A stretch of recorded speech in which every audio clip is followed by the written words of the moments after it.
بسم اللہ الرحمن الرحیم۔ روزنامہ الفضل انٹرنیشنل، سوموار 22 جنوری 2024۔ الفضل ڈائجسٹ، مرتبہ محمود احمد ملک۔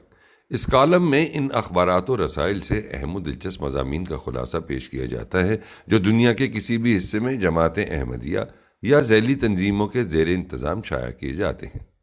حضرت سیدہ ام طاہر مریم النساء بیگم صاحبہ رضی اللہ عنہا، گزشتہ سوموار کے الفضل ڈائجسٹ سے پیوستہ۔ محترمہ صاحبزادی امت الرشید صاحبہ بیان کرتی ہیں کہ حضرت اماں جان رضی اللہ عنہا اور آپا جان رضی اللہ عنہا حضرت ام طاہر کا باہم سلوک ماں بیٹی جیسا تھا۔ حضرت اماں جان کسی کام کے لیے بلواتی تو آپ رضی اللہ عنہا فوراً پہنچتی۔ خاندان حضرت اقدس علیہ السلام سے آپ رضی اللہ عنہا کو والہانہ محبت تھی۔ خاندان کا ہر فرد آپ سے پیار کرتا تھا۔ جلسہ سالانہ پر آپ کی مصروفیات اس قدر بڑھ جاتی کہ کھانے کا ہوش نہ رہتا۔ آپ رضی اللہ عنہ کا کمرہ خواتین کا دفتر جلسہ سالانہ بنا ہوتا اور سب ڈیوٹی دینے والیوں کے بستر بھی وہی ہوتے۔ جلسہ سالانہ کا کام بہت دن پہلے شروع ہو جاتا۔ آپ رضی اللہ عنہ ڈیوٹیاں تقسیم کرتی، بار بار جا کر جلسہ گاہ کا معائنہ کرتی، ہدایات دیتی، نئی نئی تجاویز سوچتی۔ دوران جلسہ مستورات کو خاموش کرانے کے کٹھن کام کے لیے جلسہ گاہ کو رسیوں سے چھوٹے چھوٹے حلقوں میں تقسیم کر کے نگرانی کا کام آپ رضی اللہ عنہ نے تجویز کیا۔ آپ رضی اللہ عنہ بہت سویرے جلسہ گاہ میں پہنچ جاتی، شام تک وہیں رہتی، انتظام کی خاطر ساری جلسہ گاہ میں گھومتی پھرتی، دیگر اجتماعات پر بھی بہت مستعد رہتی۔ جلسہ سالانہ خواتین 1930 میں آپ رضی اللہ عنہ منتظمہ جلسہ سالانہ تھیں۔ آپ نے عورتوں کی اصلاح خود ان کے ہاتھ میں کے موضوع پر تقریر بھی کی، جس کے فوراً بعد ہی 250 عورتوں نے بیعت کی۔ حضرت مرزا بشیر احمد صاحب رضی اللہ عنہ فرماتے ہیں، حضرت ام طاہر بہت سی غیر معمولی خوبیوں کی مالک تھیں۔ مرحومہ کا نمایاں وصف دینی اور جماعتی کاموں میں بڑھ چڑھ کر حصہ لینا تھا۔ یہ وصف اس قدر ممتاز تھا کہ ان کا نمونہ اکثر مجاہد مردوں کے لیے بھی قابل رشک تھا۔ صحت کی خرابی کے باوجود یوں نظر آتا تھا کہ گویا ان کی روح جماعتی کاموں میں حصہ لینے کے لیے ہر وقت چوکس سپاہی کی طرح ایستادہ اور چشم براہ رہتی ہے۔ حضرت خلیفۃ المسیح یا جماعت کی طرف سے جو تحریک بھی ہوتی تھی، آپ رضی اللہ عنہ نہایت جوش اور اخلاص کے ساتھ اس کا خیر مقدم کرتی تھیں اور پھر اپنے ذاتی عصر اور دن رات کی جد و جہد کے ساتھ اس کے متعلق مستورات میں ایک غیر معمولی حرکت پیدا کر دیتی تھیں۔ احمدی خواتین کا جھنڈا ان کی ذاتی توجہ سے بنا۔ اس کا ڈیزائن حضرت صاحب سے منظور کرایا اور پھر جھنڈا تیار کرانا اور خواتین کے جلسے میں اس کا نصب ہونا اور لہرانا سب کچھ انہی کی کوشش کا نتیجہ تھا۔ اس کے علاوہ لوائے احمدیت کی تیاری میں بھی ہماری اس بہن کا وافر حصہ تھا۔ حضرت صاحب کے ارشاد پر صحابیات سے اس کے لیے آپ رضی اللہ عنہ نے سوت کتوایا، صحابیات کو اطلاع کروائی، چرخوں کا انتظام فرمایا اور پھر دارالمسیح میں سارا سوت کتوا کر وقت پر مجھے بھجوا دیا۔ مالی قربانی میں بھی سیدہ موصوفہ کو خدا تعالیٰ نے ممتاز حیثیت عطا کی تھی اور میں جب ان کے چندوں کو دیکھتا تھا تو حیران ہوتا تھا کہ اس قلیل آمد پر اتنے بھاری چندے کس طرح ادا کرتی ہیں۔ حضور کی طرف سے جو ماہوار خرچ گھروں میں ملتا ہے وہ بہت ہی نپا تلا ہوتا ہے، مگر باوجود اس کے سیدہ موصوفہ نامعلوم کس طرح اپنے گھر کے اخراجات سے رقمیں کاٹ کر ہر تحریک میں پیش رہی تھیں، حتیٰ کہ تحریک جدید کے امانت ذاتی کے شعبے میں بھی محض شرکت ثواب کی خاطر حصہ لے رکھا تھا۔ اسی کا نتیجہ تھا کہ سوائے حضرت خلیفۃ المسیح والی باری کے دن کے عموماً گھر کا کھانا پینا نہایت درجہ سادہ بلکہ غریبانہ ہوتا تھا۔ مرحومہ موسیہ تو شروع سے ہی تھیں، مگر کئی سال سے اپنا حصہ وصیت کو 10ویں سے بڑھا کر 1/3 کر دیا تھا۔ 1 صدی قبل حضرت مسلم موعود رضی اللہ عنہ نے یورپ میں مسجد کی تعمیر کے لیے جب خواتین سے مالی قربانی کا مطالبہ کیا تو فرمایا، عورتوں کی مالی بنیاد زیورات پر ہوتی ہے، وہ اس سے چندہ دے سکتی ہیں۔ حضرت سیدہ رضی اللہ عنہ نے 1 طلائی زیور سمیت کل 150 روپے چندہ دیا۔ پہلے یہ تحریک 30,000 روپے کی تھی، جسے بعد میں 70,000 تک بڑھا دیا گیا۔ قریباً 73,000 روپے جمع ہوئے، جن سے مسجد فضل لندن تعمیر ہوئی۔ حضرت صاحبزادہ مرزا طاہر احمد صاحب رحمہ اللہ تحریر فرماتے ہیں کہ آپ رضی اللہ عنہ کی یادوں کے ہراول دستوں میں ہمیشہ مجھے آپ کا جذبہ خدمت خلق نظر آتا ہے۔ بے کسوں، یتیموں، مساکین، مصیبت زدگان اور مظلوموں سے گہری ہمدردی آپ رضی اللہ عنہ کی شخصیت کا ایک لا ینفک جز تھا۔ یوں معلوم ہوتا تھا کہ یہ جذبہ ہمدردی ان کے خون میں گھل مل کر ان کی زندگی کا حصہ بن چکا تھا۔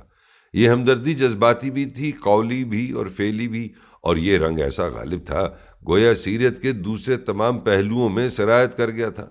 اس جذبے کو تسکین دینے کے لیے آپ رضی اللہ عنہ نے مالی قربانی بھی بہت کی، جانی بھی اور جذباتی بھی۔ حضرت سیدہ مہر آپا صاحبہ بیان کرتی ہیں کہ آپ رضی اللہ عنہ میں رحم کا جذبہ بدرجہ اتم تھا۔ اگر کوئی اپنے دکھ کا ذکر کرتا تو آپ رضی اللہ عنہ کی آنکھوں سے آنسو روا ہو جاتے۔ آپ چین نہ لیتی جب تک اس کی ہر قسم کی مدد نہ کرتی اور اس کے لیے اس قدر بے درے خرچ کرتی کہ اس بات کا مطلق احساس نہ رہتا کہ اپنے اخراجات بھی نگاہ میں رکھنے چاہیے۔ یہ رحم کا جذبہ صرف انسانوں کے لیے ہی نہیں تھا بلکہ ہر مخلوق کے لیے تھا۔ آپ رضی اللہ عنہ کو بنفس نفیس عملاً خود کام کرتے ہوئے ہم نے دیکھا ہے۔ سارا دن مشین پر بیٹھی ہوئی ہوتی، خدمت کی شوقین دوسری مستورات کو لگایا ہوتا اور غرباء کے لیے لحاف کپڑے بن رہے ہوتے۔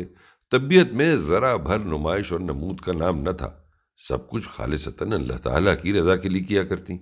حضرت مرزا بشیر احمد صاحب رضی اللہ عنہ فرماتے ہیں ان کے گھر میں غریبوں، بیواؤں اور یتیموں کا تانتا لگا رہتا تھا۔ آپ نے کئی یتیم بچوں اور بچیوں کو اپنے ساتھ رکھ کر اپنے گھر میں پالا اور ہمیشہ اپنے بچوں کی طرح سلوک کیا۔ ان کے دکھ کو اپنا دکھ اور ان کی راحت کو اپنی راحت سمجھا۔ محترم سید بشیر احمد شاہ صاحب کارکن دواخانہ خدمت خلق کا بیان ہے کہ ایک ہمسایہ بیوہ ہندو عورت کا آپ رضی اللہ عنہ بہت خیال رکھتی تھیں اور اس کی مالی امداد خوب کرتی تھیں۔ آپ رضی اللہ عنہ کی تدفین سے واپسی پر میں نے اسے سڑک بہشتی مقبرہ کے پل پر بیٹھے دیکھا کہ وہ رو رو کر کہہ رہی تھی کہ ہائے میری ماں تو اب فوت ہوئی ہے، میں اب بیوہ ہوئی ہوں، پہلے نہیں تھی۔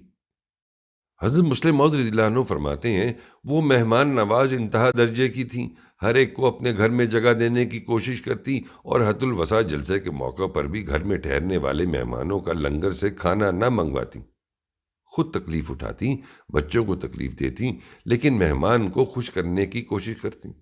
بعض دفعہ اپنے پر اس قدر بوجھ لاد لیتی کہ میں بھی خفا ہوتا کہ آخر لنگر خانہ اسی غرض کے لیے ہے، تم کیوں اپنی صحت برباد کرتی ہو؟ آخر تمہاری بیماری کی تکلیف مجھے ہی اٹھانی پڑتی ہے۔ حضرت سیدہ مہر آپا صاحبہ بیان کرتی ہیں آپ رضی اللہ عنہ کے گھر میں مہمانوں کا سلسلہ رات دن رواں دواں رہتا۔ بعض مہمان تو کئی ماہ قیام کرتے اور آپ کی خاطر مدارات کا یہ عالم ہوتا کہ دیکھنے والے یہ سمجھتے کہ یہ مہمان ابھی اور اسی وقت آئے ہیں۔ روزمرہ لوگوں کی آمد و رفت کا یہ عالم تھا کہ چائے اور کھانا جو گھر کے افراد کے لیے پکتا اس سے دو چند کا ہمیشہ اہتمام ہوتا، وہ تمام کا تمام کھانا ختم ہو جاتا اور اکثر مزید کھانا تیار کرنا پڑتا، اور یہ سلسلہ صرف کھانے کا ہی نہ ہوتا بلکہ چائے وغیرہ کے اوقات پر بھی یہی سلسلہ رہتا۔ بعض اوقات کام کرنے والے چڑھ جاتے کہ سب کچھ ختم ہو کر پھر بھی پوری نہیں پڑتی، بار بار کھانا پکانا پڑتا ہے، تو پھر مسکرا کر فرماتی خوشی خوشی مہمانوں کو خوش آمدید کہا کرو اور ان کی خدمت کیا کرو، یہ اللہ تعالیٰ کے فضل اور اس کی رحمت کے پیغام پر ہیں۔